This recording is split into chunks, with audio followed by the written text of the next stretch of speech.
She sat in the corner of the courtroom, invisible to most, translating words between languages while a corrupt judge destroyed innocent lives. They saw her as just another interpreter, someone to ignore. But Isabella Santos was listening to every lie, recording every injustice. And when she finally stood up to speak the truth, her words brought down an empire of corruption that reached the highest levels of power. The federal courthouse in downtown Phoenix buzzed with the familiar rhythm of justice, or what was supposed to be justice. In courtroom 4B, Isabella Santos adjusted her headset and opened her leather notebook, preparing for another day of translating between English and Spanish for defendants who couldn't afford to misunderstand a single word that might determine their fate. At 28, Isabella was one of the youngest certified court interpreters in Arizona. Her dark hair was always pulled back in a professional bun, her clothes conservative and unremarkable.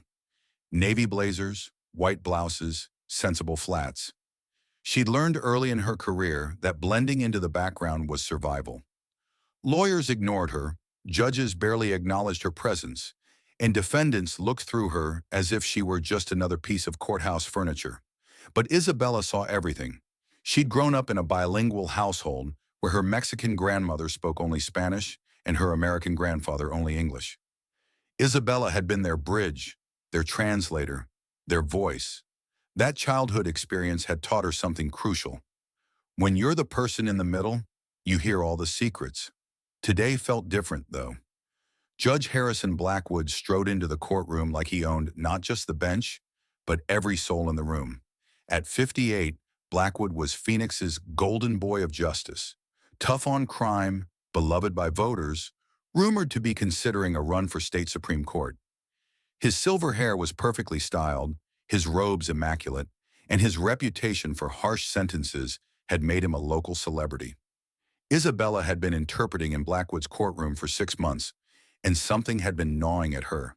The pattern was subtle, almost invisible unless you were paying close attention.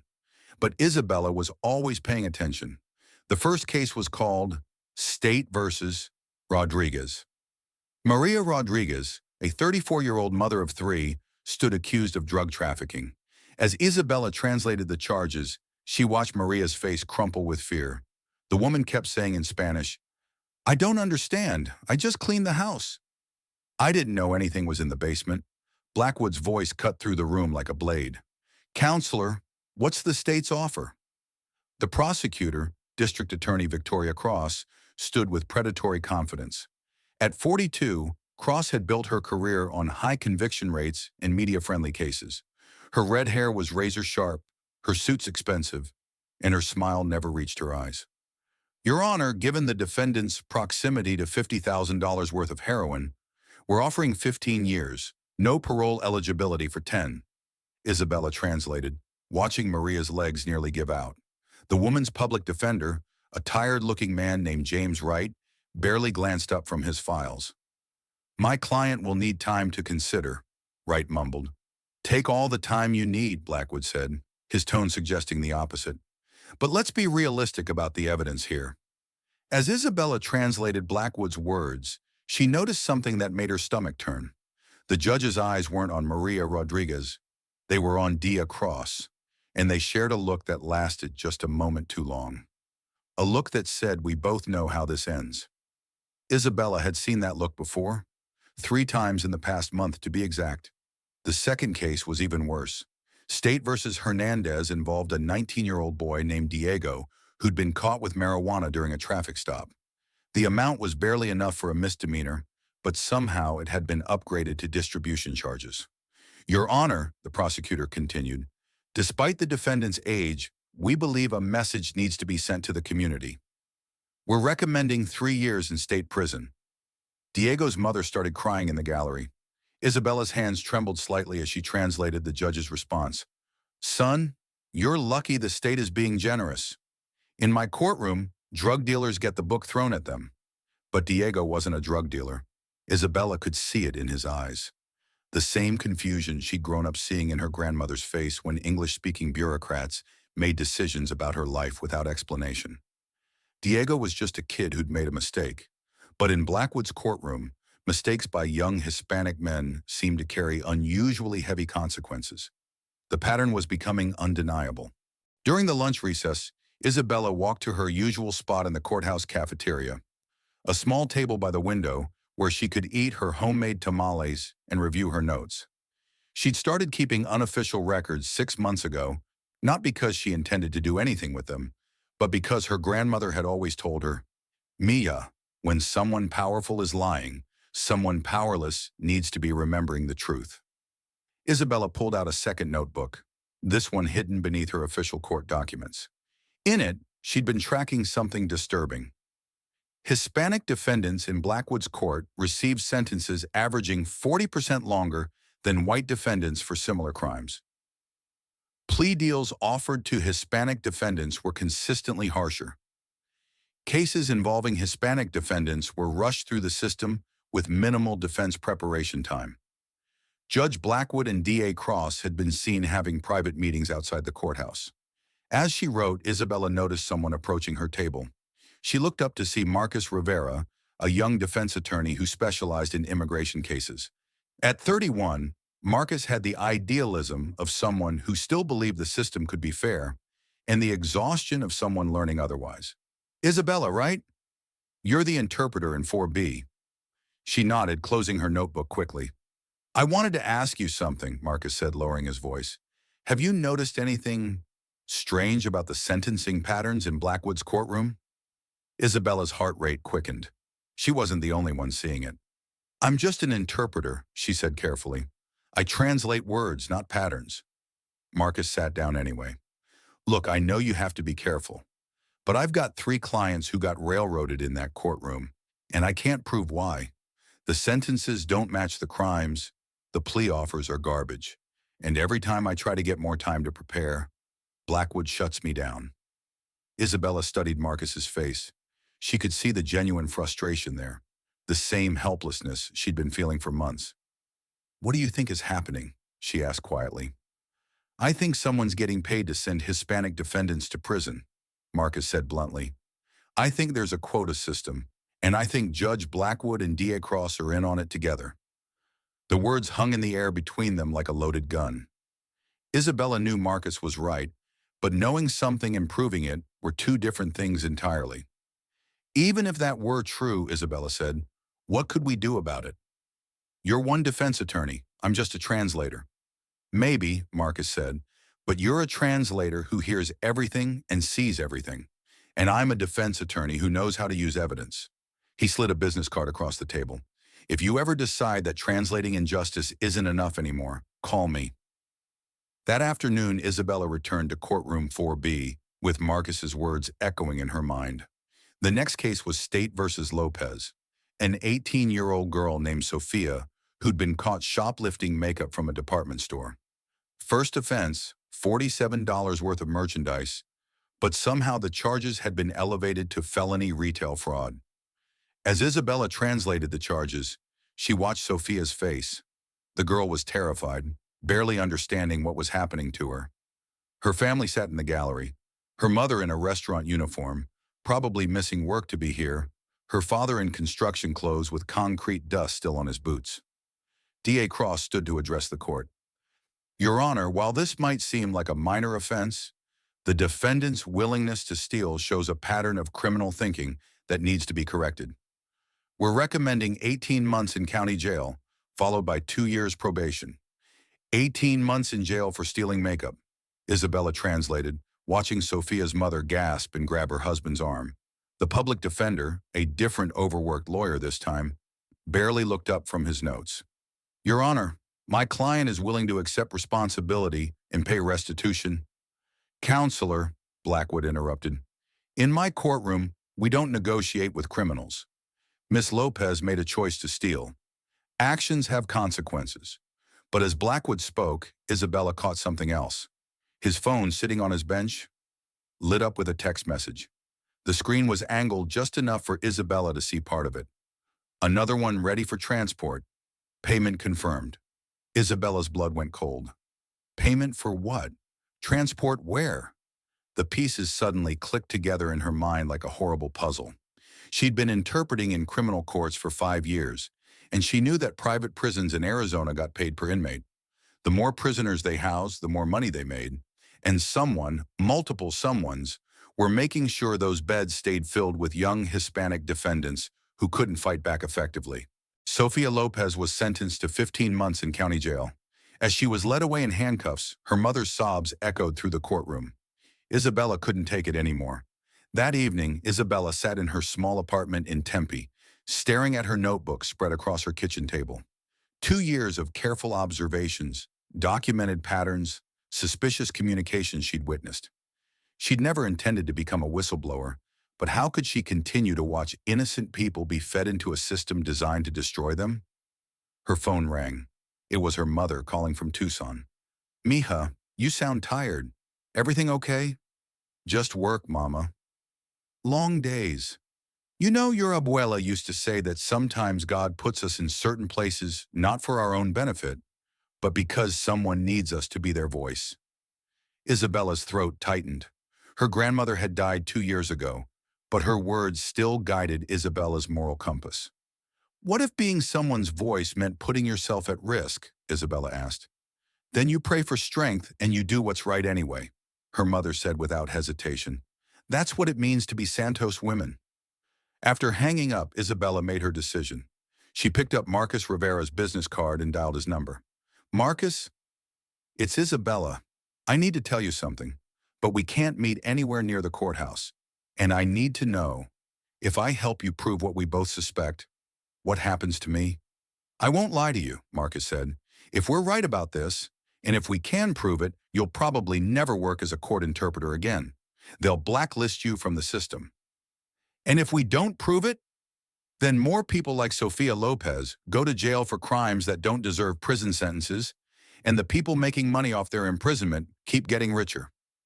Isabella looked at her notebooks, thinking about Maria Rodriguez's children, Diego Hernandez's mother, Sofia Lopez's terrified face. "Meet me tomorrow night," she said. "I'll bring everything." The next day in court, Isabella forced herself to act normally while paying closer attention than ever. During the morning session, she noticed D.A. Cross step out to take a phone call. Isabella couldn't hear the conversation, but when Cross returned, she approached Judge Blackwood's bench for a whispered conversation. Isabella couldn't hear the words, but she could read lips well enough to catch. "Quota for the month." And "bonus payment confirmed." Her heart pounded, but she kept her face neutral and continued translating for the defendant, a 22-year-old man facing drug charges for possession of pills that were probably his diabetic grandmother's medication. That evening, Isabella met Marcus at a small coffee shop in downtown Phoenix, far from the courthouse district. She brought 3 notebooks filled with detailed observations, dates, case numbers, and documented patterns. Marcus opened the first notebook and immediately understood the magnitude of what Isabella had uncovered. "Jesus Christ," he whispered. "Isabella, this is a systematic corruption scheme. Look at these numbers. Hispanic defendants are getting sentenced at twice the rate and twice the length of identical cases with white defendants." "There's more," Isabella said, opening her second notebook. "I've been tracking the private communications I could see. Text messages on phones, whispered conversations, meetings outside the courthouse. I think someone's paying them per conviction." Marcus was quiet for a long time, reading through Isabella's meticulous documentation. "We need federal involvement," he said finally. "This goes beyond local corruption. If private prisons are paying judges to fill beds, that's federal racketeering." "Who do we call?" "FBI," Marcus said. "But Isabella, once we make this call, there's no going back. They'll investigate everyone, including you. Your career, your life, everything will be under scrutiny." Isabella thought about Sofia Lopez, barely 18, sitting in a jail cell for stealing makeup. She thought about Diego Hernandez, whose future had been stolen for possessing a plant. She thought about her grandmother's words about being someone's voice. "Make the call," she said. 2 weeks later, FBI agent Sarah Chen walked into courtroom 4B during a routine session. Isabella had been instructed to continue her work normally while wearing a wire provided by federal investigators. The case that day was State versus Morales, a 17-year-old boy charged with vandalism for spray painting his gang's tag on an abandoned building. First offense, maybe $20 worth of damage, but DA Cross was pushing for adult charges and requesting 2 years in state prison. As Isabella translated the charges, she watched Judge Blackwood's face. He seemed nervous today, distracted. Maybe he could sense that something was different. Your Honor, Cross said, while the defendant is technically a minor, his actions show a clear disrespect for property and law. We believe adult sentencing is appropriate to send a message to other potential gang members. Isabella translated while the FBI recording device captured every word. In her earpiece, she could hear Agent Chen's voice. We need them to mention the payment system. Keep listening. During a recess, Isabella watched Blackwood and Cross step into his chambers. She followed ostensibly to organize her translation materials and positioned herself where she could hear their conversation. I'm getting nervous, Blackwood was saying. That FBI agent asking questions about sentencing patterns? Relax, Cross replied. Our records are clean. The payments from Corrections Corporation are all documented as consulting fees. Everything looks legitimate. But what if someone's been talking? Who would talk? The defendants don't understand the system well enough to see the pattern, and the defense attorneys are too overwhelmed to connect the dots. Isabella's hands trembled as she adjusted her earpiece, making sure the FBI was recording every word. Besides, Cross continued, we've made over $2 million in the past 3 years. Do you really want to give that up because you're paranoid? $2 million for sending innocent people to prison. Isabella felt sick, but she forced herself to stay calm and continue listening. The quota for this month is 15 more convictions, Blackwood said. Corrections Corporation is building a new wing, and they need the guaranteed occupancy to secure funding. Then let's make sure we deliver, Cross said, starting with this Morales kid. Gang affiliation plays well with the media, and his family doesn't have money for a real lawyer. Isabella had heard enough. She slipped out of the chambers and returned to her station in the courtroom, her heart pounding so hard she was sure everyone could hear it. When court resumed, Isabella translated as Cross painted 17-year-old Carlos Morales as a dangerous gang member who deserved adult punishment. She watched Carlos's mother crying in the gallery, watched his younger sister holding their grandmother's hand. Carlos was sentenced to 18 months in adult prison for spray painting a wall. That night, Isabella met with Agent Chen and the FBI task force. The recordings from that day, combined with Isabella's notebooks and Marcus Rivera's legal analysis, provided the foundation for what would become one of the largest judicial corruption cases in Arizona history. We're going to need you to testify, Agent Chen said. Your testimony will be crucial to proving the systematic nature of this scheme. What about my safety? Isabella asked. These people have been stealing lives for profit. What will they do to me? We'll provide protection, Agent Chen promised, but I won't lie to you. Testifying against a sitting judge and a district attorney will make you a target. Your career as a court interpreter is probably over. Isabella looked at the evidence spread across the conference table. Names, dates, lives destroyed. Sofia Lopez, Diego Hernandez, Carlos Morales, Maria Rodriguez, dozens of others. My grandmother always told me that silence in the face of injustice is complicity, Isabella said. I'll testify. The arrest came at dawn on a Tuesday morning. Judge Harrison Blackwood was taken from his Scottsdale mansion in handcuffs, his perfect silver hair disheveled, his reputation in ruins.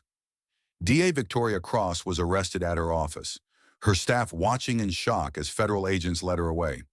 The charges were extensive: racketeering, conspiracy, bribery, violation of civil rights under color of law, and mail fraud.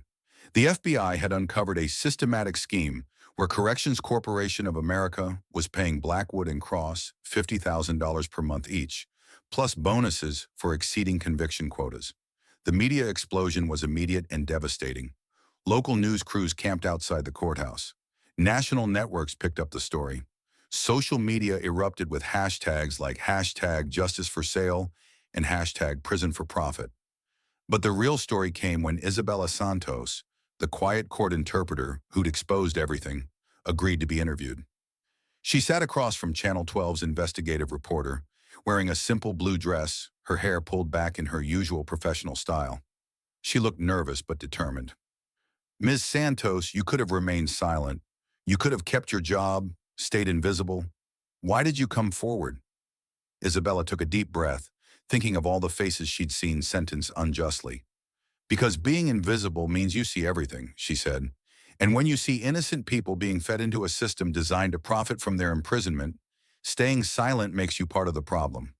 You knew this would end your career as a court interpreter. Yes, Isabella nodded, but careers can be rebuilt. Lives that are stolen by corrupt judges can't be.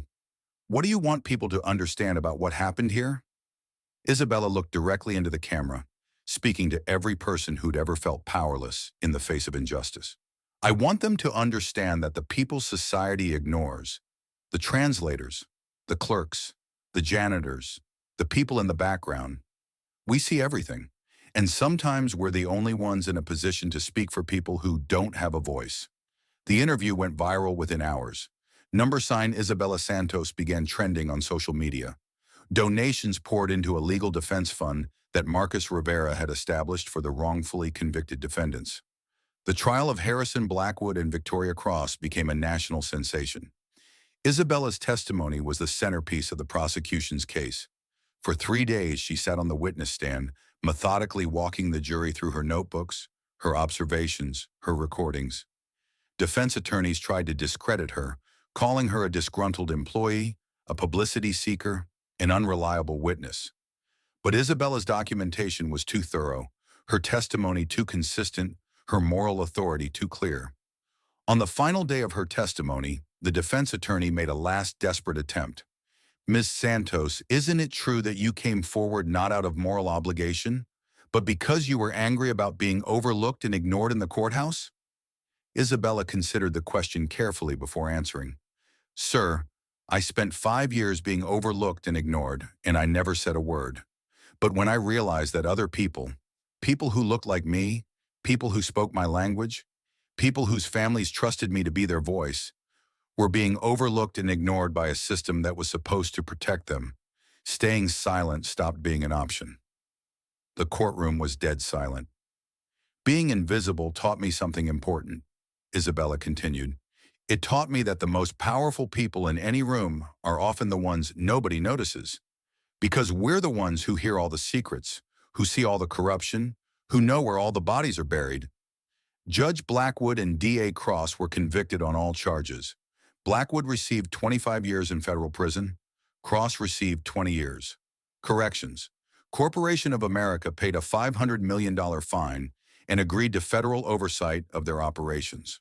More importantly, every defendant who had been sentenced in Blackwood's courtroom during the corruption period was granted the right to appeal their conviction. Sofia Lopez was released after serving only 3 months. Diego Hernandez had his record expunged. Carlos Morales was transferred to juvenile court and released into a community service program. Isabella Santos never worked as a court interpreter again, but she didn't disappear into obscurity. A week after the verdicts, she received a call that would change her life forever. Miss Santos, this is Judge Patricia Martinez from the Ninth Circuit Court of Appeals. I've been following your case, and I have a proposition for you. What kind of proposition? Isabella asked.